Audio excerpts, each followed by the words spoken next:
Խորհրդարանում այսօր բավականին բուռն քննարկումներով մեկնարկեց հերթական քառօրյան։ Ազգային ժողովի նախագահ Գալուստ Սահակյանը մինչ կներկայացներ քառօրյայի օրակարգում ընդգրկված հարցերի հաջորդականությունը վարման կարգով ձայնի իրավունք խնդրելով Ազգային ժողովի ժառանգություն խմբակցության պատգամավոր Զարուհի Փոստանջյանը դիմեց Սահակյանին, երբ է ձեր կուսակցության ղեկավար Սերժ Սարգսյանը հետ կանչելու հայ-թուրքական խայտարակ արձանագրությունները։ Հարցը Գալուստ Սահակյանը որակեց հռետորական եւ հայտարարեց, թե դա հանրապետության նախագահի լիազորությունների շրջանակներում է։ Պատասխանը Փոստանջյանին չգոհացրեց։ Հայ-թուրքական արձանագրությունները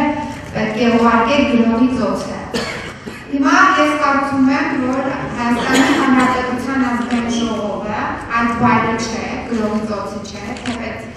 կարելի է նաև ընդուններ անել, որ այստեղ գրողի ծոց հասկացությունը իրականությանը համապատասխանում է։ Գրողի ծոց արտահայտությունը Շարմազանովի դուրը չեկավ, Փոստանջյանի խոսափողն անջատվեց, ապա քվեարկության դրվեց ԲՀԿ խմբակցության մի շարք պատգամավորների կողմից մշակված արտոնագրային վճարների մասին օրենքի նախագիծը։ Հանրապետական խմբակցության մի շարք պատգամավորներ նախկոմ քվեարկեցին եւ ըստ էության նախագիծը ձայների ճնշող մեծամասնությամբ ընդունվեց։ ԲՀԿ-ականները ոգևորվեցին եւ սկսեցին ծափահարել։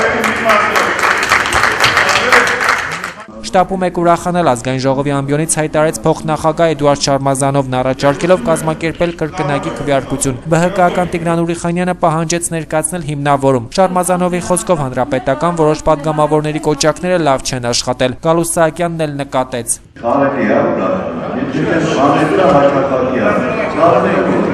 Հիմնավորում պահանջեց նաև ԲՀԿ-ական պատգամավոր Էլինար Վարդանյանը։ Այս անգամ Ազգային ժողովի նախագահը հայտարարեց, թե նման նախադեպեր եղել են։ Սարք է, հնարավոր է եւ նորմալ չաշխատի։ Երկրորդ անգամ նախագիծը դրվեց քվեարկության եւ 63 պատգամավոր դեմ քվեարկեց։ Արդյունքում այն չընդունվեց։ Կարող է միևնույն է չի անցել։ Ինչու՞ն է բան, ինչ է բան։